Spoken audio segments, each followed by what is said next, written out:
1971 ஆண்டு பாகிஸ்தான் உடனான போரில் இந்தியா வென்ற நாளான டிசம்பர் 16 வெற்றி தினத்தையொட்டி புதுச்சேரி கடற்கரை சாலையில் உள்ள போர் வீரர்கள் நினைவிடத்தில் முதலமைச்சர் ரங்கசாமி மலர் வளையம் வைத்து மரியாதை செலுத்தினார். 1971 ஆண்டு டிசம்பரில் நடைபெற்ற இந்தியா பாகிஸ்தான் போரில் இந்தியா வெற்றியடைந்தது. வங்கதேசம் என்ற தனி நாடு உருவாக்க காரணமாக இருந்த இந்த போரில் பாகிஸ்தான் படைகள் சரணடைந்த நாளான டிசம்பர் 16 ஒவ்வொரு ஆண்டும் வெற்றி தினமாக கொண்டாடப்படுகிறது. அதன்படி புதுச்சேரி அரசு செய்தி மற்றும் விளம்பரத்துறை சார்பில் வெற்றி தின விழா கொண்டாடப்பட்டது. இதனையொட்டி புதுச்சேரி கடற்கரை சாலையில் உள்ள போர் வீரர்கள் நினைவு சின்னத்தில் முதலமைச்சர் ரங்கசாமி, பொதுப்பணித்துறை அமைச்சர் லட்சுமி நாராயணன், வேளாண்துறை அமைச்சர் தேனி ஜெயக்குமார், ஆதிதிராவிட நலத்துறை அமைச்சர் சாய்ஜி சரவணகுமார், டிஜிபி ஷாலினி சிங், மாவட்ட ஆட்சித்தலைவர் குலோத்துங்கன் மற்றும் காவல்துறை உயர் அதிகாரிகள், முன்னாள் ராணுவ வீரர்கள், பொதுமக்கள் உட்பட பலர் கலந்து கொண்டு போரில் உயிர்நீத்த ராணுவ வீரர்களுக்கு மலர் வளையம் வைத்தும் மலர் தூவியும் மரியாதை செலுத்தினர். தொடர்ந்து 2 நிமிடம் மௌன அஞ்சலி செலுத்தப்பட்டது.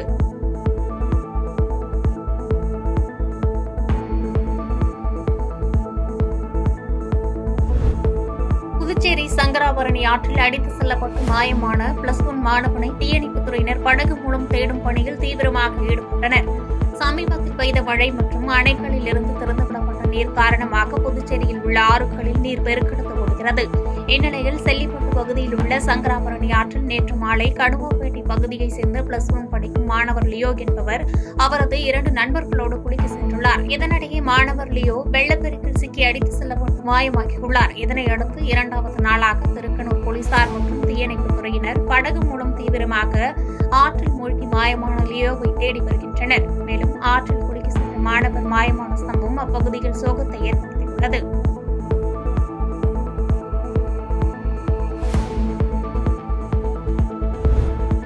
செம்பரம்பாக்கம் ஏரியில் இன்று நீர்வளத்துறை அமைச்சர் துரைமுருகன் நேரில் ஆய்வு மேற்கொண்டார். அப்போது செம்பரம்பாக்கம் ஏரிக்கு எந்தெந்த பகுதிகளில் இருந்து நீர் வருகிறது, உபரி நீர் திறந்துவிடப்பட்டால் எந்தெந்த பகுதி வழியாக அடையார் ஆற்றில் கலக்கிறது என்பது குறித்து பொதுப்பணித்துறை அதிகாரிகள் அமைச்சரிடம் விளக்கி காண்பித்தனர். உடன் அமைச்சர் தாமு அன்பரசன், காஞ்சிபுரம் மாவட்ட ஆட்சித்தலைவர் கலைச்செல்வி மோகன், சட்டமன்ற உறுப்பினர் செல்வபிறந்தகை ஆகியோர் இருந்தனர். தொடர்ந்து செய்தியாளர்களுக்கு பேட்டியளித்த அமைச்சர் துரைமுருகன், பாராட்டி தீர்மானம் போட்டால் அதிமுக எதிர்க்கட்சியாக இல்லாமல் போய்விடும் என்றும் பொதுமக்களின் குறைகள் ஒவ்வொன்றாக நிவர்த்தி செய்யப்படும் என்றும் தெரிவித்தார்.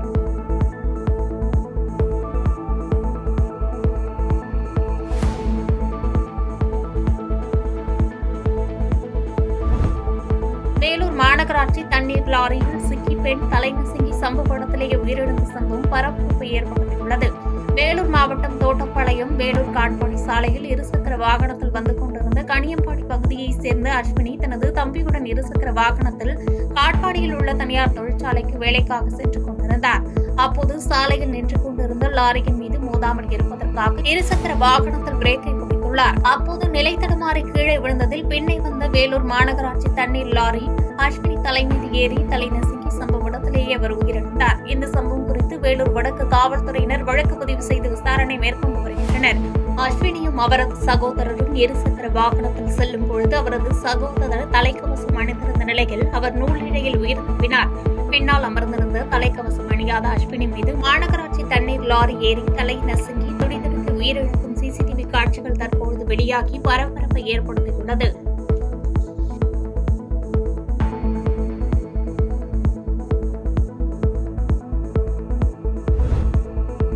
தென்பெண்ணை ஆற்றில் மிதந்து 2 பெண் பச்சிளம் குழந்தையின் சடலத்தை மீட்டு போலீசார் விசாரணையை தீவிரப்படுத்தியுள்ளனர்.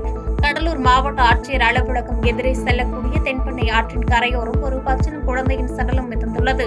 இதுகுறித்து பொதுமக்கள் அளித்த தகவலின்படி அங்கு சென்ற கடலூர் காவல்துறையினர், தீயணைப்புத் துறையினர் உதவியோடு ஆற்றில் இறங்கி பச்சிளம் குழந்தையை மீட்கும் பொழுது கட்டைப்பையில் மற்றொரு குழந்தையும் இருப்பதை உறுதி செய்தனர். இந்நிலையில் 2 பெண் பச்சிளம் குழந்தைகளை கட்டைப்பையில் கொண்டு வந்து ஆற்றில் தூக்கி வீசப்பட்டுள்ளதாக தகவல் தெரியவந்தது.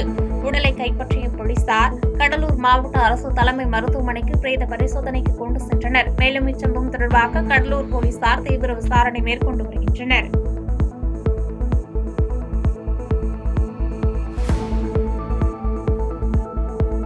பாதகம் செய்பவரை கண்டால் நாம் பயங்கொள்ளலாகாது பாப்பா, மோதி மிதித்து விடு பாப்பா, அவர் முகத்தில் உமிழ்ந்து விடு பாப்பா. அண்மை செய்திகளை உடனுக்குடன் தெரிந்து கொள்ள இணைந்திருங்கள் இயம்நாடு தொலைக்காட்சியுடன்.